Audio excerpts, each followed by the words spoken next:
ជំរាបសួរបងប្អូនជាទីស្រឡាញ់ទាំងអស់គ្នាថ្ងៃនេះនាងខ្ញុំសុគន្ធាមានមុខម្ហូបមួយមុខយកមកចែករំលែកទៅកាន់បងប្អូនហើយចំពោះមុខម្ហូបមួយមុខនេះគឺថាក្លិនឈ្ងុយហើយរសជាតិឆ្ងាញ់ខ្លាំងមែនតើចាហើយចំពោះមុខម្ហូបមួយមុខនេះគឺខប្រហុកស្រូបជាមួយនឹងនំបញ្ចុករសជាតិអែមញាក់មែនតើឥឡូវនេះសូមបងប្អូនមកមើលពីគ្រឿងផ្សំក៏ដូចជារបៀបចម្អិនជាមួយនឹងនាងខ្ញុំទាំងអស់គ្នាចំពោះគ្រឿងផ្សំសម្រាប់យកមកខប្រហុកមានដូចជាខ្ទឹមសខ្ទឹមក្រហមម្ទេសឆ្អើរគល់ស្លឹកគ្រៃរំដេងស្លឹកក្រូចសើចម្ទេសម៉ាឡេម្ទេសប្លោកខៀវទឹកអំពិលទុំมันអាចខ្វះបានគឺប្រហុកតែម្ដងចាហើយក៏មានជាមួយផ្សិតចំបើងហើយចំពោះសាច់វិញគឺនាងខ្ញុំដាក់សាច់ជ្រូកដាក់ស្បែកជ្រូកហើយនិងសាច់ត្រីចាជាដំបូងគឺនាងខ្ញុំរំលីងសាច់ជ្រូកឲ្យបានក្រៀមបន្តិចសិនបន្តមកទៀតក៏ដាក់ខ្ទឹមសខ្ទឹមក្រហមបំពងឲ្យបានឈ្ងុយបន្ទាប់ពីខ្ទឹមក្រហមខ្ទឹមសបានឈ្ងុយល្អហើយនាងខ្ញុំដាក់ម្ទេសឆ្អើរចាចូលទៅរំលីងឲ្យវាបានឡើងពណ៌ក្រហមល្អចាបន្ទាប់ពីរំលីងបានឈ្ងុយហើយក៏ដាក់ប្រហុកចាចូលទៅរំលីងឲ្យបានឈ្ងុយដូចគ្នាបន្ទាប់ពីប្រហុកបានឈ្ងុយល្អហើយនាងខ្ញុំក៏ដាក់ស្ករត្នោតចាដាក់ចូលទៅរំលីងឲ្យបានឈ្ងុយនិយាយទៅមុខម្ហូបនេះគឺសុទ្ធសឹងតែជារបស់ខ្មែរទាំងអស់ចាមានប្រហុកខ្មែរមានស្ករត្នោតខ្មែរមានម្ទេសឆ្អើរខ្មែរមានគល់ស្លឹកគ្រៃខ្ទឹមសខ្ទឹមក្រហមគឺសុទ្ធសឹងតែជារបស់ខ្មែរហើយរសជាតិគឺឆ្ងាញ់ខ្លាំងមែនតើបន្ទាប់ពីកូររំលីងគ្រឿងបានឈ្ងុយហើយនាងខ្ញុំក៏ចាក់ទឹកសចូលទៅហើយចំពោះខប្រហុកស្រូបជាមួយនឹងនំបញ្ចុកនេះគឺយើងត្រូវការទឹករៀងច្រើនបន្តិចចាបន្ទាប់ពីចាក់ទឹកចូលទៅហើយទឹកបានពុះនាងខ្ញុំក៏ចាក់ស្បែកជ្រូកហើយនឹងដាក់សាច់ត្រីចូលហើយជាបន្ទាប់នាងខ្ញុំក៏បន្ថែមជាមួយនឹងម្សៅស៊ុបអំបិលហើយនឹងប៊ីចេង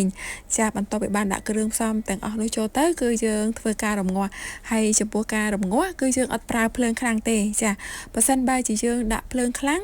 គឺសាច់ត្រីរបស់យើងនឹងគឺត្រូវតែរលេះរលួយហើយជាចុងក្រោយក៏នាងខ្ញុំបន្ថែមជាមួយនឹងទឹកអំពិលទុំចាបន្តមកទៀតក៏បន្ថែមជាមួយនឹងម្ទេសប្លោកខៀវហើយនឹងម្ទេសម៉ាឡេ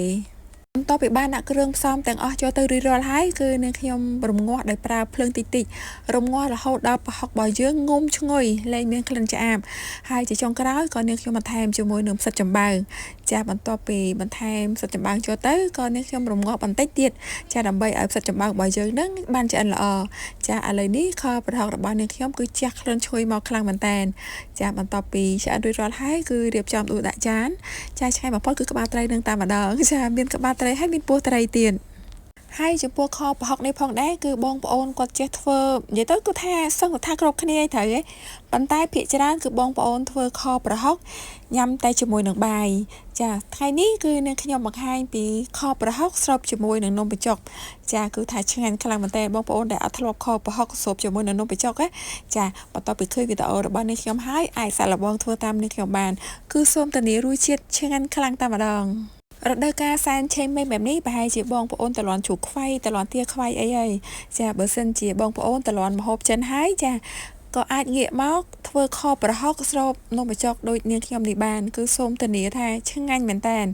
ចាឥឡូវនេះខប្រហុកស្រូបជាមួយនឹងនំបញ្ចុកនាងខ្ញុំរៀបចំរួចរាល់ហើយជាចុងក្រោយគឺនាងខ្ញុំបន្ថែមជាមួយនឹងខ្ទឹមក្រហមបំពងចូលទៅបន្តិចគឺថានំបញ្ចុកស្រូបជាមួយនឹងខប្រហុករសជាតិគឺកាន់តែញាក់មែនតើ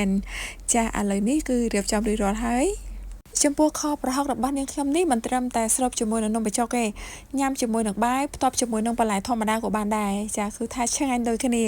ចាឥឡូវនេះវីដេអូបង្ហាញរបស់នាងខ្ញុំក៏បានមកដល់ទីបញ្ចប់ហើយនាងខ្ញុំសុគន្ធា